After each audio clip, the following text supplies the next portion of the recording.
Hello বন্ধুরা, আজকে আরেকটি নতুন ব্লগে তোমাদের সবাইকে জানাই স্বাগতম। আশা করি তোমরা সবাই ভালো আছো, আমিও ভালো আছি। আজকে ভিডিওটি কোনো ট্রাভেল রিলেটেড নয়। আজকে ভিডিওতে রয়েছে আমার বাইকের দুটো টায়ার খারাপ হয়ে গেছে, সেগুলো চেঞ্জ করা নিয়েই আজকের ভিডিওটির তথ্য সম্পূর্ণ। আশা করি তোমাদের কাজে লাগবে। ভিডিওটি শেষ পর্যন্ত দেখতে থাকো। ভালো লাগলে লাইক, কমেন্ট, শেয়ার ও সাবস্ক্রাইব করতে পারো। 29,177 কিলোমিটার চলে গেছে। আমার বাইকে লাগানো আছে 180/17 সেগমেন্টের টায়ার লাগানো আছে। আমি এর জায়গায় লাগাচ্ছি হচ্ছে 110/70/17, আর পেছনে লাগানো আছে হচ্ছে 130 সেগমেন্টের টায়ার 130/70/17। এর জায়গায় আমি লাগাচ্ছি 140/70/17 টায়ার আমি নিয়েছি। এটা হচ্ছে 140/70/17 MRF এস। আর বডিটা ঠিক এরকম আছে। আর এটা হচ্ছে রেভস FC1। এটার হচ্ছে সেগমেন্ট মানে টায়ারের সাইজ আছে 110/70/17। আজকের তারিখ 30শে মার্চ 2025। আমার বাইক এখন পর্যন্ত 29,177 কিলোমিটার চলেছে। বাইকের দুটো টায়ারই খারাপ হয়ে গেছে, রাবারটা কেমন ফেটে ফেটে গেছে, টায়ারের গ্রিপ একদমই পাচ্ছিলাম না, পেছনের টায়ারটা বারবার লিক হয়ে যাচ্ছিল। তাই আমি 5 মাস আগে টায়ার লিকেজ সলিউশন লিকুইড লাগিয়েছিলাম, তাতে বাইকের লিক হওয়াটা কমে যায়, কিন্তু আগের মতো আর গ্রিপ পাচ্ছিলাম না। আবার সামনে 2 এপ্রিল 2025 আমাদের বন্ধুদের একটা বাইক ট্রিপ রয়েছে, যেটা আমরা প্রত্যেক বছরই ঈদের 3 দিনের দিন বেরিয়ে পড়ি। তো বাইক ট্রিপে যাওয়ার আগে আমার বাইকের দুটো ইস্যু আমি শনাক্ত করি। 1 নম্বর হচ্ছে চেনটা খারাপ হয়ে গেছে, তাই আমি চেন অ্যাসেম্বলি পুরোটাই চেঞ্জ করে ফেলি সার্ভিস সেন্টার থেকে। চেন অ্যাসেম্বলি চেঞ্জ করি ও এমসি মানে বাইক সার্ভিসিং সমেত আমার খরচ পড়ে 4,960 টাকা।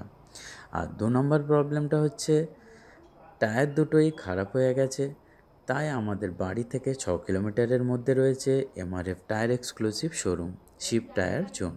তো আমি ডিসক্রিপশন বক্সে ডিটেলসটা দিয়ে দেবো, কন্ট্যাক্ট নাম্বারও দিয়ে দেবো। তোমরা চাইলে কন্ট্যাক্ট করতে পারো। এই শিপ টায়ার থেকে দুটো টায়ার চেঞ্জ করে নিলাম, আর আমার কেনা পড়েছে দুটো টায়ার প্লাস দুটো ভাল্ব 7,900 টাকা।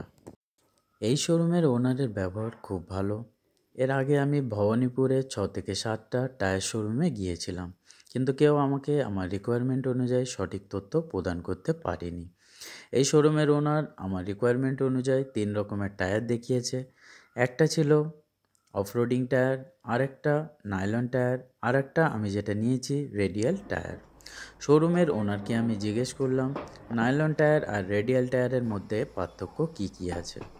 তো তিনি আমাকে খুব ভালোভাবেই রেডিয়াল ও নাইলনের ভেতরে দুটো টায়ারের মধ্যে খুব ভালোভাবে পার্থক্য বুঝিয়ে দিলেন। নাইলন টায়ারের ডিউরেবিলিটি বেশি হয় আর রেডিয়াল টায়ারের তুলনায়। উনি আমাকে আনুমানিক বলে দিলেন নাইলন টায়ার যদি 30,000 কিলোমিটার পর্যন্ত চলে, তো রেডিয়াল টায়ার 27,000 কিলোমিটার চলবে, মানে অ্যাপ্রক্স একটা আমাকে বুঝিয়ে দিলেন। রেডিয়াল টায়ার নাইলন টায়ারের তুলনায় স্টেবিলিটি খুব ভালো হয়, গ্রিপও খুব ভালো পাওয়া যায়, কর্নারিং খুব ভালোভাবে করা যায় ও পারফরমেন্স নাইলন টায়ারের থেকে বেটার পাওয়া যায়। এই শোরুমে যে মেকানিকটা আমার বাইকের টায়ার ফিটিংস করছে, তিনি প্রফেশনাল ও এক্সপার্ট।